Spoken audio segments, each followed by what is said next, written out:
죽어가는 교회 살리는 두 가지 방법이 있대요. 미국의 남침례회 사무총장 제임스 강 목사님이 저한테 코칭을 잘 해줘요. 목사들이 왜 부흥이 안 되고 실력이 계속 10년 전, 20년 전보다 증가되지 않는 이유는 뭐냐면 공부를 안 해요. 박사학위 따려고 하는 그런 학위 따기 위한, 보여주기 위한 공부를 하는데 목사는 끊임없이 계속 공부합니다. 교인들이 무지몽매해가지고 자기 교회 목사 공부 안 한 줄 아는데 그게 아니에요. 그래서 목사도 코칭을 받아요. 저는 20년 전에도 우리나라의 몇 개의 큰 교회 목사님들과 함께 미국에서 계속 1년에 2번씩 목사님이 오시면 제가 코칭을 받습니다. 우리의 설교, 그리고 우리 교회 운영하는 방법, 모든 것들을 그 목사님이 와서 다 보고 지적하는 게 있어요. 그러면 우리가 그것을 조금씩 바꿔 나가서 오늘의 이 예배 형태가 됐고, 그 다음에 저의 설교가 되고 있는 거예요. 또 개인적으로 우리가 아무리 타이거 우즈가 골프를 잘 친다고 해도 그에게도 코치를 해주는 선생이 있잖아요. 코칭해주는 코치가 있기 때문에 그 사람이 계속해서 가르침을 줘야 돼요. 골프 그냥 치는 거 아니에요. 똑같아요. 목사도 코칭을 받아야 돼요. 여러분들도 컨설팅과 코칭은 다르죠. 컨설팅은 완전히 뒤집어서 저쪽이 시켜준 대로 다 바꿔야 되는 거고, 코칭은 내가 부족한 약점만 고치는 거예요. 그래서 여러분의 인생도, 주부 생활도, 남편의 생활도, 아내의 생활도 계속해서 잔소리 같지만 코칭을 받아야 그 사람의 예를 들어서 체격, 자세, 언행, 심사, 이 모든 것들이 계속 바꿔가는데 내 마음대로 살겠다고 고집부리면 그러면 나중에 파탄에 이를 수밖에 없어요. 그래서 제임스 강 목사님이 세계적인 교단 내서 일을 하고, 그 다음에 대학교 교수로서 강의하는 분이니까 이분이 가장 최첨단 미국 교회의 성장에 대한 것, 그 다음에 미국 교회의 문제들, 작은 교회들이 어떻게 성장하는가, 작은 교회는 왜 문 닫을 수밖에 없는가, 저 목사는 왜 목회에 실패할 수밖에 없고 저 교회 목사는 왜 성장하는가, 이런 것들을 전부 다 이분은 보고 있어요.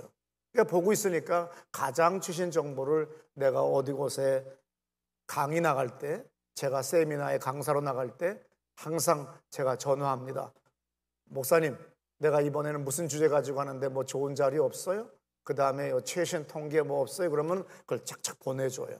그러다 보니까 제가 빨리빨리 바꿀 수가 있는 거죠. 오늘 중요한 게 뭡니까? 교회들이 죽어간다는 거예요. 그런데 우리 교회는 안 죽어가잖아요. 자기만 죽어간 거잖아요.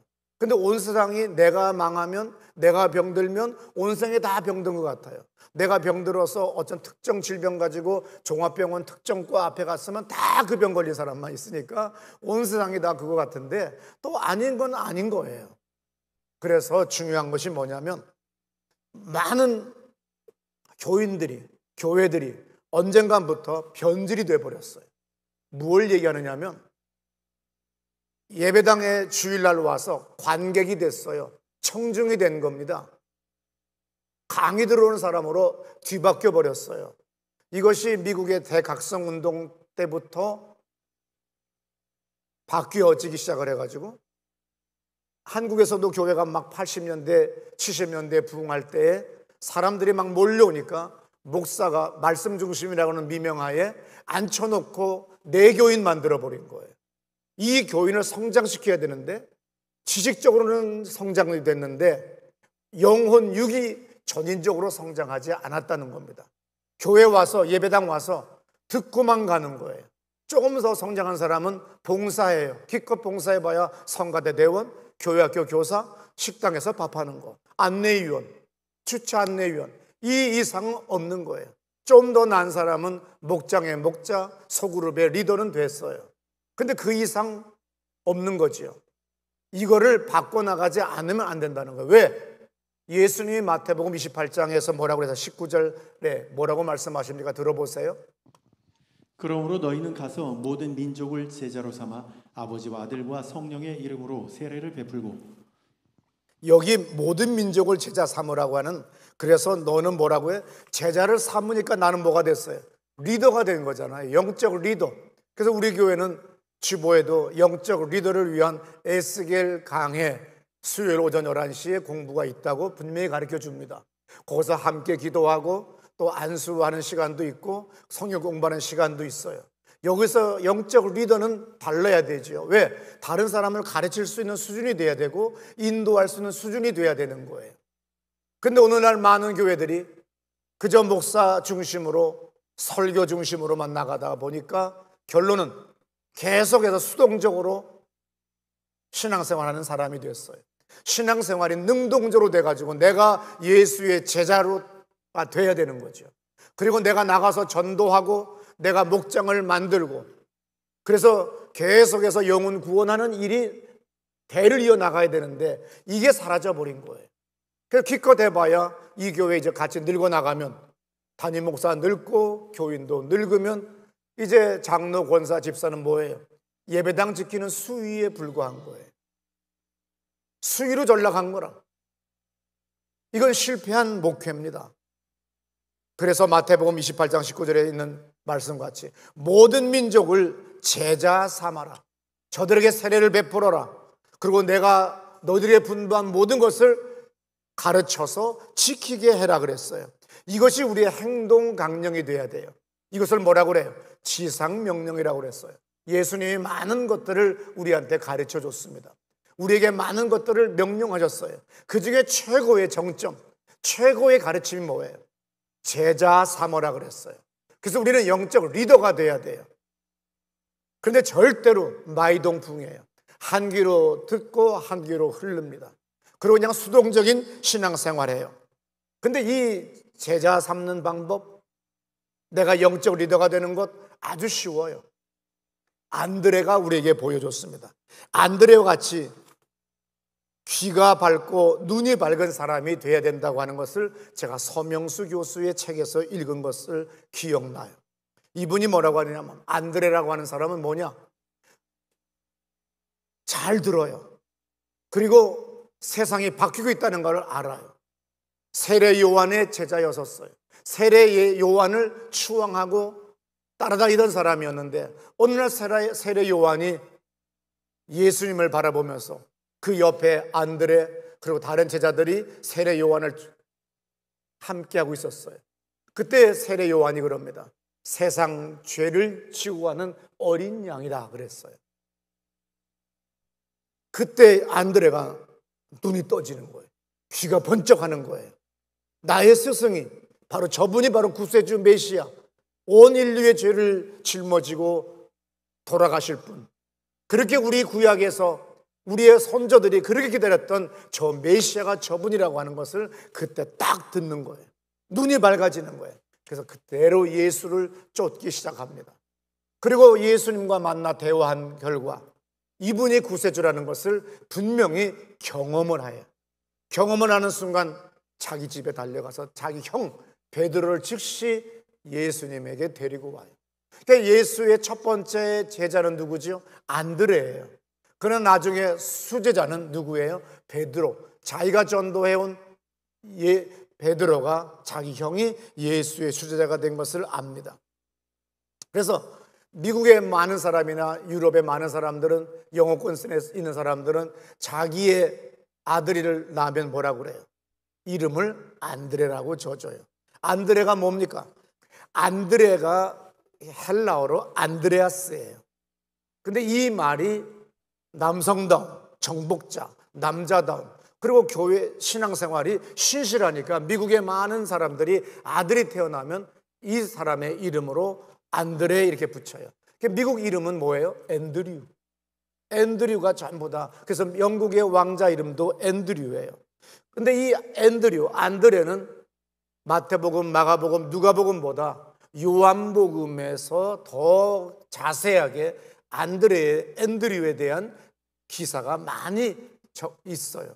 그래서 오늘 본문이 그래서 요한복음 6장 1절부터 9절입니다. 들어보세요.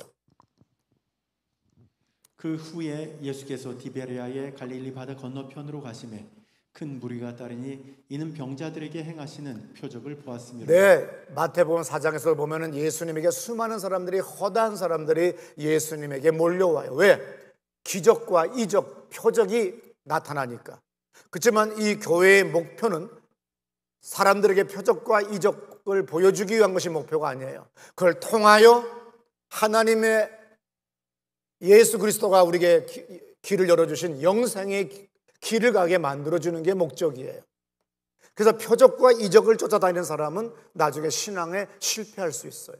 당연히 예수의 그리스도를 통하여 구원받은 사람들이 하나님의 일을 할 때 건강에 살아야 되기 때문에 그들에게 치유의 은사와 각종의 은사들이 나타나야 되는 것은, 풍성히 나타나야 되는 것은 당연하지만 이것이 종점이 아니고 목적이 아니고 목표가 아니에요. 우리가 영생을 갖게 하는 것이 목적과 목표입니다.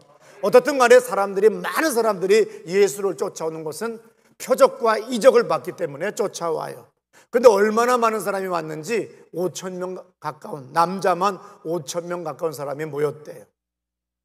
이때 예수님이 이 사람들을 가만히 보니까 먹을 걸 줘야 되잖아요. 식사 시간이 가까웠어요. 그래서 이 빌립이라는 제자에게 말합니다. 그때 마침 안드레와 빌립이 같이 있었어요. 이 사람들한테 뭐 먹을 걸 좀 줘야 되지 않겠어? 그랬더니 빌립이 순간에 계산은 빨라요. 적어도 200데나리온 정도의 돈은 필요합니다. 요새 노동자들이 하루에 15만 원에서 20만 원 정도의 일당을 받잖아요. 그러니까 2천만 원, 3천만 원 정도의 돈이 있어야 되는데 돈 없이요? 그들이 또 한 제자가 또 싸가지 없는 대답을 했겠죠. 돈 있어도 마켓이 없네요. 그랬더니 또 뭐라고 그래? 마켓이 있고 돈이 있어도 실을 도구가 없네요. 뭐 가진 짓들을 다 하고 앉았어요. 그런데 그때 안드레는 아주 눈이 밝고 귀가 밝은 남자니까 어떻게 해요? 순간에 주님이 정도면, 주님의 능력이라고 한다면 뭔가 있을 거야. 그래서 어떤 주석학자는 이렇게 해석을 해요. 그 어린 아이의 도시락도 꺼내는데, 그리고 주님의 그 은혜를 엄청나게 받았더니 자기만 먹으려고 전부 다 거울 쳐두어가지고 가져온 것들을 다 꺼내서 나눠 먹기 시작을 해서 12광줄이 가득히 남는 역사가 일어났다고 그렇게 해석하는 사람도 있습니다. 그런데 아니에요. 주님은 초자연적인 능력을 능히 일으키실 수 있는 분이세요.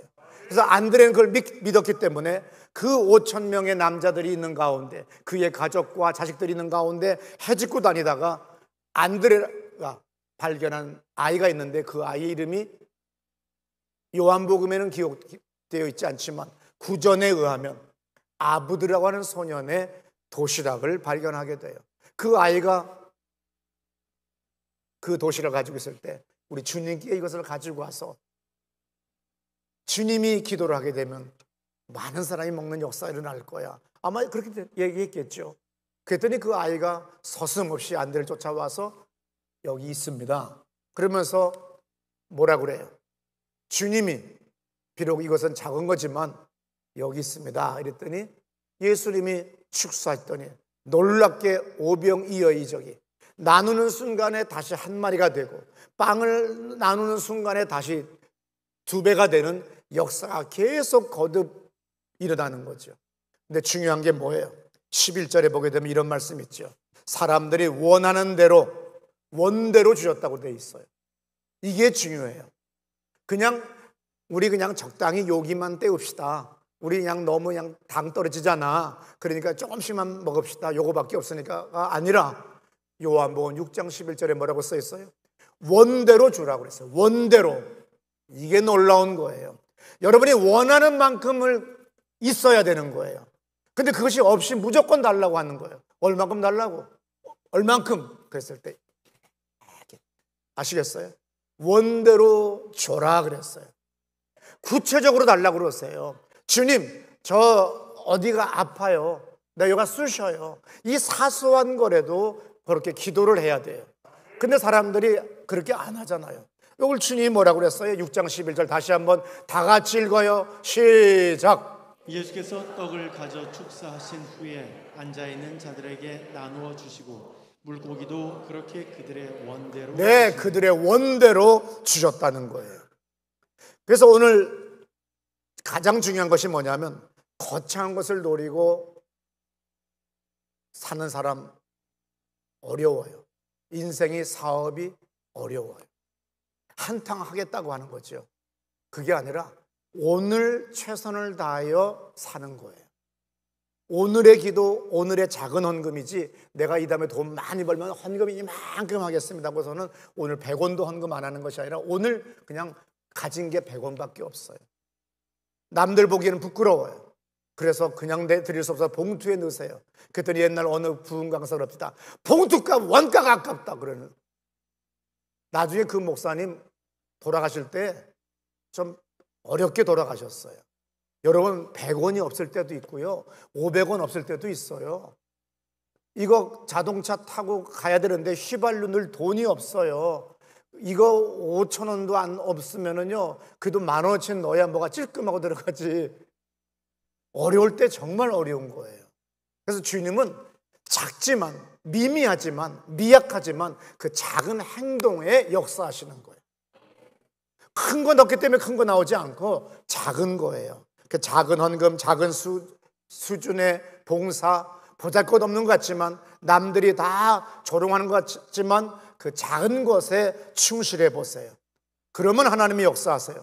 중풍병자를 데리고 오는 그 네 친구들의 믿음을 보시고 이적을 행하셨어요. 물 항아리에 물을 가득 부어라. 예수의 어머니 마리아가 얘기했을 때 종들은 꿈시렁거리거나 딴소리 안 하고 충실하게 물을 부었어요. 물을 붓더니 포도주로 변하는 역사가 일어났습니다. 그러므로 그 보잘것없는 것 같고 무의미한 것 같고 정말로 어리석은 행동 같지만 그 작은 거라도 주님의 감동 주실 때마다 행동하셔야 돼요. 기적의 마중물을 여러분들이 부어야 돼요. 이거 아깝다고 이 물 안 부으면 절대로 펌프에서 물 안 나와요. 마중물을 마지막 넣어야 거기서부터 끊임없이 엄청난 지하수가 솟아오른다는 것을 믿으셔야 됩니다. 영적 리더가 되는 거 거창하지 않아요. 예수님을 늘 소개하세요. 친구들, 이웃에, 직장에 어려운 사람들 늘 만나 인사하세요. 늘 교제하세요. 그러다가 그 사람들에게 문제들을 위하여 우리 같이 기도해 드릴까요? 제가 기도해 드릴까요? 내가 참 무능해 보여도 예수의 이름으로 손을 얹으면 주님께서는 응답하신다고 분명히 말씀하셨어요. 그래서 손을 얹어 기도하시기를 바랍니다. 아니면 주일날 여러분들이 뭘 자동차 달라고 기도할 수 있겠어요? 하나님, 내가 전도한 사람 실으러 가겠습니다. 그래서 우리는 항상 미국 교회들은 자동차 없는 분, 갓 이민 와서 그 다음에 연세 드신 분들을 위해서 교인들이 하는 일 중에 하나가 저 다른 교인들 픽업해 오는 거예요. 그래서 그 자동차마다 사람들이 내릴 때에 그 얼마나 감동이고 장관이겠어요. 자기만 혼자 그냥 홀라당 오는 사람 되지 말고 그냥 왔다 가는 사람 되지 말고 언제나 내가 전도하는 사람, 또 내가 양육하는 사람, 내가 앞으로 초청할 사람들 집에 가서 전날부터 기도하고 전화하고 모시러 간다고 하면, 또 이 사람이 늘어나면, 그 전에 여의도 순복음교회가 크게 부흥할 때 30년 전에 간증을 내가 들은 적이 있었어요. 인천에 사시는 분이 옛날에 어떻게 여의도까지 올 수 있겠어요?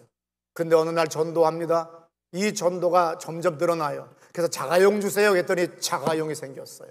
나중에 주님, 나 봉고차 주세요. 사람이 10명이 넘었어요 그랬어요. 정말 봉고차를 운행할 수 있는 세컨드 차가 생긴 거예요.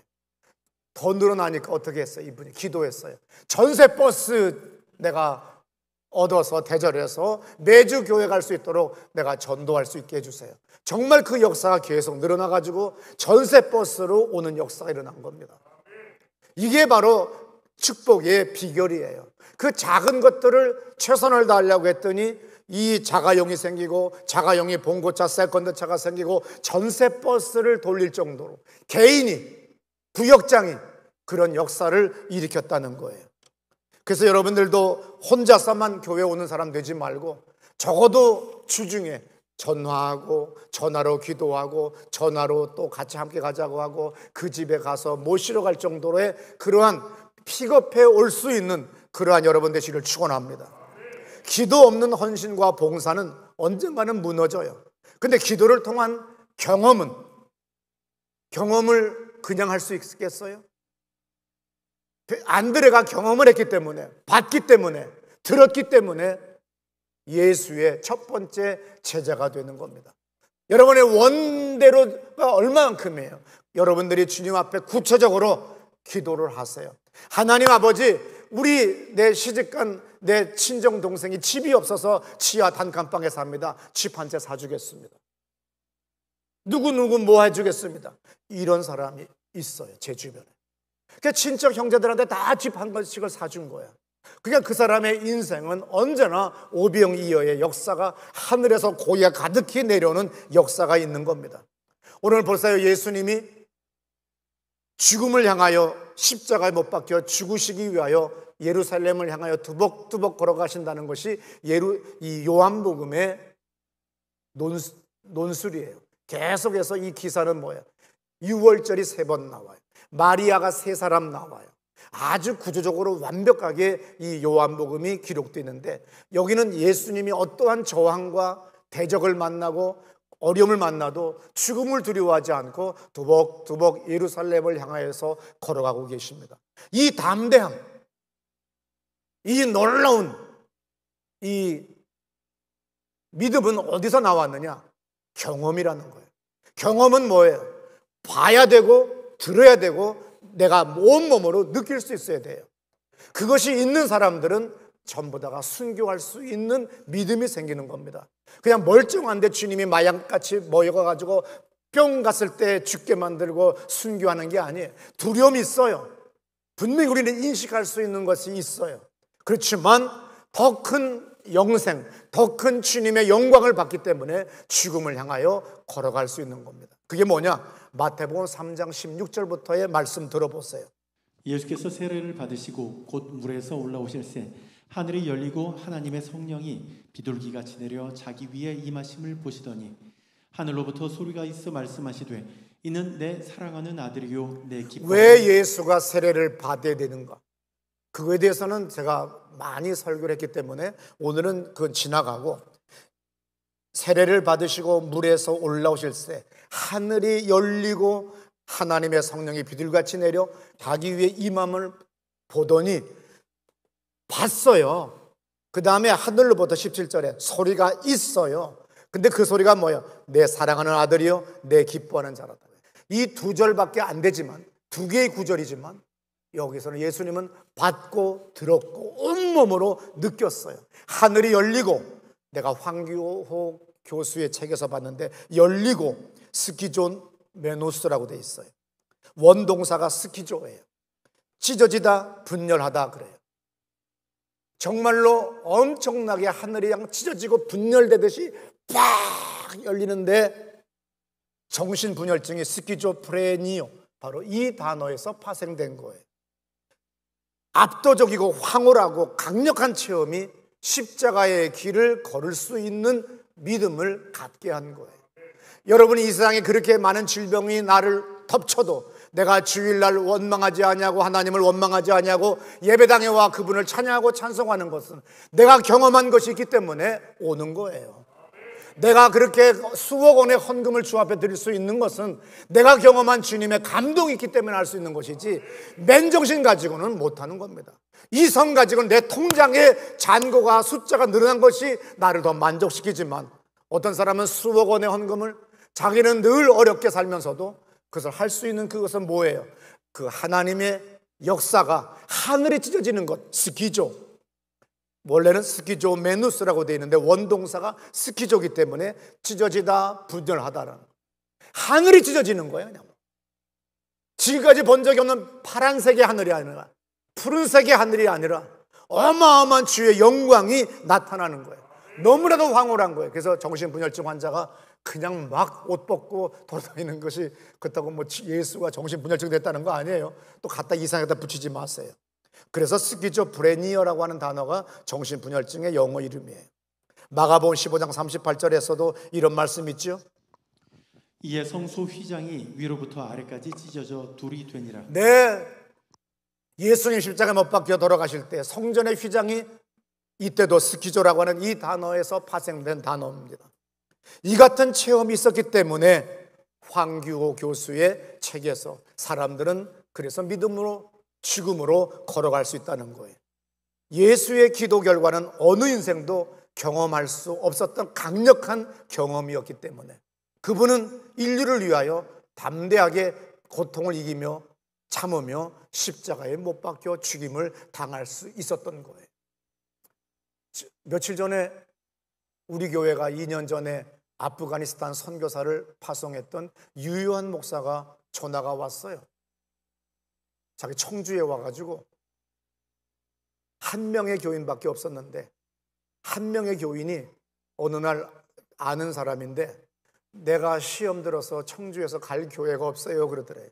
유효한 목사는 아프가니스탄이 몰락했기 때문에 다 쫓겨서 나왔잖아요. 미국 사람들은 다 미리 나와야 되니까. 그래서 우리나라에서 아프가니스탄에 선교사를 파송한 교회는 우리 교회밖에 없어요. 왜냐하면 한국 사람은 비자가 안 나와요. 미국 사람이기 때문에 갈 수가 있었던 거예요. 그래서 우리가 2년 전에 파송했었습니다. 그리고 선교하다가 이제 다 추방을 당했고 미국 시민이 대사관에 다 가라고 해서 왔다가 할 일 없잖아요. 근데 갈 교회가 없습니다고 하는 이 교인 한 사람 의지하고 청주에 가서 개척 교회를 시작했어요. 근데 제가 늘 30년 전에도 교역자들한테 교인들한테 얘기하잖아요. 야, 너는 왜 능력이 없는 줄 알아? 기도를 안 해서 그래. 기도 좀 많이 해봐. 능력이 나타나. 철야 좀 해봐. 새벽 기도 좀 해봐. 그럼 전부 다 습관적으로 어쩔 수 없어서 나와서 기도해요. 그래서 어느 날 어느 전도사님한테 내가 그랬어요. 하루 8시간씩은 기도해야지. 못해요. 고리벼서 못해요. 그래. 8시간은 어떻게 함부로 한 번에 하나? 새벽에 2시간, 오전에 2시간, 오후에 2시간, 밤에 2시간. 8시간 할 수 있어. 또 그렇긴 또 그렇네. 그래. 야, 모든 교인들은 10시간씩 일하고 또 와서 교회 와서 기도하고 봉사하는데 목사가 전도사가 8시간 기도도 안 하고 미친 놈이지. 그랬더니 내 말이 맞잖아요. 그래서 그때 내 말에 순종했던 사람들은 정말 영안이 떠졌고 신의 은사가 나타나고 귀신을 쫓는 역사가 일어났어요. 유효한 목사도 내가 8시간 기도하라고 했더니 정말 했다는 거예요. 어떻게 했냐 그랬더니 8시간은 안 하고요. 7시간 했습니다. 새벽 5시에 예배당 가서 7시간을 기도하면 딱 12시입니다. 그러면 그때 집에 와서 밥 먹고 하루에 2끼만 먹고 7시간씩 기도했더니 목사님, 제가 120평 예배당을 얻었어요. 월세가 얼마인데? 154만 원입니다. 그러면 전기세, 수도세, 관리비 다 내면 이거 200만 원 가까운 돈이 되는데 괜찮아요. 그래. 왜? 재적 50명에 출석 35명인데요. 이 교인들이 믿음이 얼마나 좋아졌는지 헌금을 한 달에 850만 원이 헌금이 되어서 이 교회 유지하고 선교사 2가정을 파송해서 그분들 생활비까지 대주고 있습니다. 너무 기쁘다는 거야. 목사님이 시켰잖아요. 8시간씩 하라고. 그래서 저는 대신 말 안 듣고 7시간을 연속으로 했습니다. 7시간 기도하는 건 쉬워요. 자, 찬송해요. 혼자 음악 틀어놓고 찬송하고 통성기도하고 또 감동이 오면 묵상기도하고 묵상하다가 감동 오면 또 그 성경 읽고 또 다시 찬양하고 통성기도하고 또 감동 오면 귀신 막 쫓고 뭐 이렇게 했다는 거야. 7개월 만에 모든 교회가, 많은 교회가 30년 목회를 해도 15명, 20명이 안 되는데 7개월 만에 한 것이 뭐예요? 그리고 아프가니스탄에 왜 갔어요? 체험을 했기 때문에.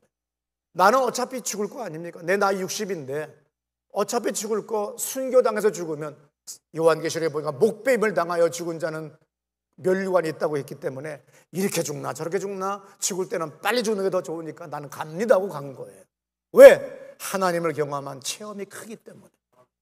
보았고 들었고 만짐을 했기 때문에 할 수 있는 거예요. 그래서 유유한 목사한테 다시 걸었어요. 아니, 목사님 왜 하셨어요? 내일 설교 때 써야 되니까 몇 평이라고? 120평. 월세 얼마라고? 154만 원. 출석교인은 35명. 7개월 만에 단 한 명의 교인이 그렇게 부흥할 수 있어요. 여러분들도 모든 목자들이 그렇게 경험하시기를 축원합니다. 어떠한 사업에 어려움이 와도, 세상이 아무리 어려워도 교회 앞에 와서, 예배당에 와서 안절에도 있으세요. 기도할 수 없으면 여기 주보에 나오는 헌금 명단, 여러 가지 순서 명단에 나오는 이름이라도 불러가면서 기도해 보세요. 2시간 금방 지나갑니다. 지금 더 많은 불치와 난치병이 더 많아져요. 그리고 정신질환이 더 많아지는 세상이에요. 이런 세상에 지금 필요한 건 뭐예요? 예수님의 성령 하나님의 능력이 필요한 때인데, 성령의 권능을 경험하려면 기도밖에 길이 없어요. 마태복음 10장 1절 들어보세요. 예수께서 그의 12제자를 부르사 더러운 귀신을 쫓아내며 모든 병과 모든 약한 것을 고치는 권능을 주시니. 네, 귀신을 쫓아내며 모든 병과 모든 약한 것을 고치는 권능을 주셨다고 그랬어요. 우리는 받은 겁니다. 그러므로 여러분이 행하셔야 돼요. 10장 8절의 말씀 들어보세요. 병든 자를 고치며 죽은 자를 살리며 나병 환자를 깨끗하게 하며 귀신을 쫓아내되 너희가 거저 받았으니 거저 주라. 네, 병든 사람 다 고쳐주고 귀신을 쫓아라. 그러나 너희가 거저 받았잖니? 너희들이 나한테 라이센스 취득한다고 너희들이 나한테 돈 낸 거 있냐? 없잖아. 공짜였지. 너희들도 공짜로 다른 사람을 위하여 기도해 줘라. 얼마나 멋있어요. 거저 받았으니 거저 주어라. 내 줄 돈은 없지만, 은과 금은 없지만, 내가 돈은 없지만 예수 이름으로 손을 얹어 기도하는 거예요. 누가복음 5장 17절의 말씀 들어보세요. 하루는 가르치실 때에 갈릴리의 각 마을과 유대와 예루살렘에서 온 바리새인과 율법 교사들이 앉았는데 병을 고치는 주의 능력이 예수와 함께. 네, 중요합니다. 6장 19절 말씀 들어보세요. 온 무리가 예수를 만지려고 힘쓰니 이는 능력이 예수께로부터 나와서 모든 사람을 낫게 함이러라. 누가는 관찰력이 뛰어나요. 그래서 마태와 마가나 요한과 달리 예수님에게 병 고치는 권능이, 주님의 능력이 함께하더라. 17절에 함께하더라. 어떤 우리가 무슨 뭐 장풍을 배우거나 무슨 축지법을 배우거나 아니면 무슨 수지침을 하거나 뭘 한 것이 아니라 주의 능력이 저와 함께하더라. 옛날 번역 성경에는. 그 다음에 그 능력이 예수께로부터 나와서 모든 사람을 낫게 하더라. 그와 함께하는 천사들이, 12영이 더 되는 천사들이 예수와 함께한다고 분명히 예수님이 하신 말씀에 있어요. 사람의 어떤 잠재력이, 사람의 어떤 뇌 속에서 나오는 어떤 힘이 이 사람을 고치는 것이 아니라 주의 병 고치는 권능이 저와 함께하더라. 주의 천사들이 여러분들과 함께하기를 축원합니다. 여러분들의 생에, 여러분들의 목장에, 여러분의 일터에, 여러분의 무능한 그 총명과 무능한 그 능력과 그 무능한 어리석은 힘 가지고 바둥바둥 살지 말고 주의 능력이 나와 함께하고 주의 천사들이 나와 함께하는 그러한 고백과 그러한 기도를 한 다음에 일을 해보세요. 놀라운 성취가 있을 거예요. 추수할 때가 되었으니 일꾼을 청하라고 하신 예수의 말씀이 그때 나에게 레마로 오게 될 줄로 믿습니다. 주여, 내가 나가 일할 때, 내가 나가서 전할 때, 내가 나가서 저들에게 손을 얹어 기도할 때 주의 권능이 나와 함께하는 것을 경험하기 원합니다. 내 사업 위에 주의 권능이 나와 함께하는 것을 날마다 경험하기를 원합니다. 우리 다 자리에서 일어나셔서 오른손 번쩍 들고 기도합시다. 할렐루야!